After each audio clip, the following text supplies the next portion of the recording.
The bell above the diner door rang just once before everything changed. Emily Carter looked up from behind the counter, coffee pot still in her hand, and felt her stomach tighten. 6 bikers stood in the doorway, leather jackets, heavy boots, road dust on their shoulders. Conversations died mid-sentence. Forks paused in the air. Someone whispered, "Oh no," under their breath. Emily didn't flinch. She took a breath, straightened her apron, and smiled the same way she smiled at everyone else. "Good morning," she said gently. "Sit wherever you like, I'll be right with you."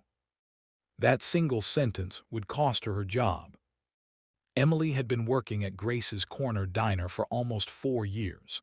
It wasn't glamorous. Early mornings, aching feet, the smell of grease that never quite left her clothes.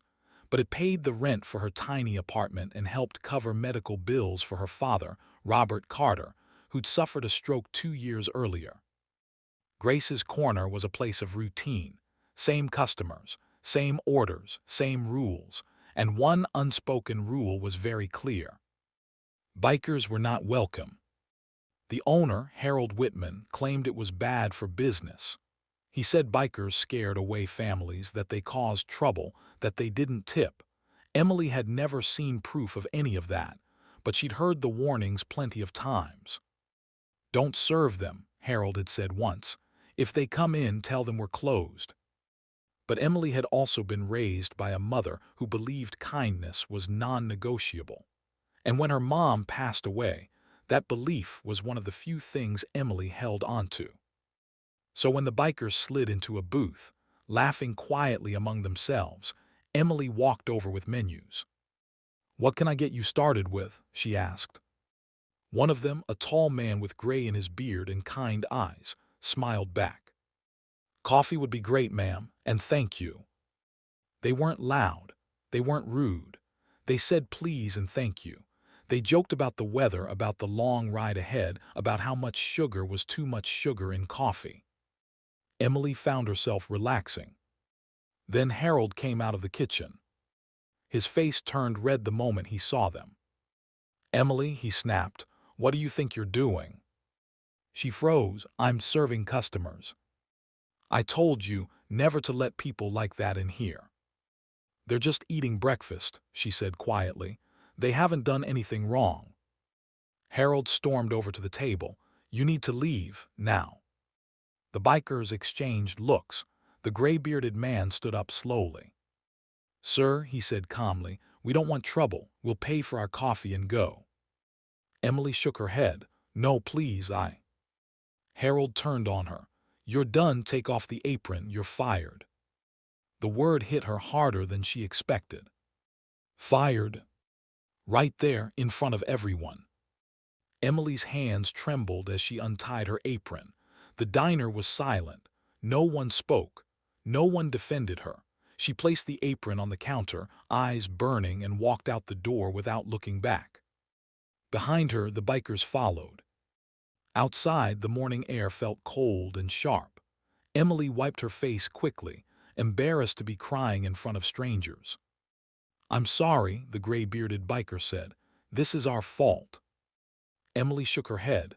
"No, it's not. I'd do it again." He studied her for a moment, then nodded. "My name's Michael Turner, and you did the right thing." She didn't know then how much those words would matter. That night, Emily sat at her small kitchen table, bills spread out in front of her. Rent, utilities, medication, the numbers didn't add up. Her father, Robert, watched her quietly from his wheelchair. "You didn't do anything wrong," he said softly. "I know," Emily whispered, "but knowing that doesn't pay the bills." She barely slept. The next morning, Grace's Corner Diner was packed. Cars lined the street. Motorcycles filled the parking lot. Dozens of them. Inside, Harold Whitman stood frozen, staring out the window as biker after biker walked toward his diner. Men, women, young, old, all wearing patches, all calm, all determined. At the front of the group was Michael Turner. They filled every booth, every stool. People from town began gathering outside, whispering, filming on their phones. Harold marched out. What is this? You can't all be here. Michael stood. We're here for breakfast and for Emily. Harold scoffed. She broke the rules. Michael's voice stayed calm. She treated us like human beings. One of the bikers stood up. My name's Daniel Brooks. I'm a high school history teacher. Another said Thomas Reed, Army veteran. Samuel Price, pastor. The room shifted. Michael continued. Yesterday, this young woman lost her job for showing kindness. Today, we're showing up for her. They ordered food, lots of it, and when they were done, they paid. With tips so large Harold's hands shook counting them. Then Michael placed something else on the counter. A folded piece of paper. Harold opened it. His face drained of color. The diner, the building itself, had been purchased the previous month by a small development group. Michael Turner was the majority owner. I didn't plan to say this publicly, Michael said, but I believe people deserve to know who they're supporting. He looked around the room. Effective immediately, Grace's Corner Diner has new management. Harold stammered, You can't. I can, Michael said simply, and you're done. Silence fell. Then applause erupted. Emily found out later that day. She was at home helping her father with his exercises when her phone exploded with notifications, messages, videos, a local news alert. Emily, Robert said, eyes wide, you're on TV. She watched in disbelief as footage showed the diner, the bikers, Michael speaking. Then her phone rang. Emily, Michael's voice, I hope I'm not interrupting. No, she breathed, what is happening? We'd like you to come back to the diner, he said, as the new floor manager, full benefits, flexible hours. Emily covered her mouth, tears streaming. Why, she asked. Because kindness is the kind of business we believe in. Weeks later, Grace's Corner looked different. The menu hadn't changed much, but the atmosphere had. Families sat next to bikers. Laughter filled the room. A sign hung near the entrance.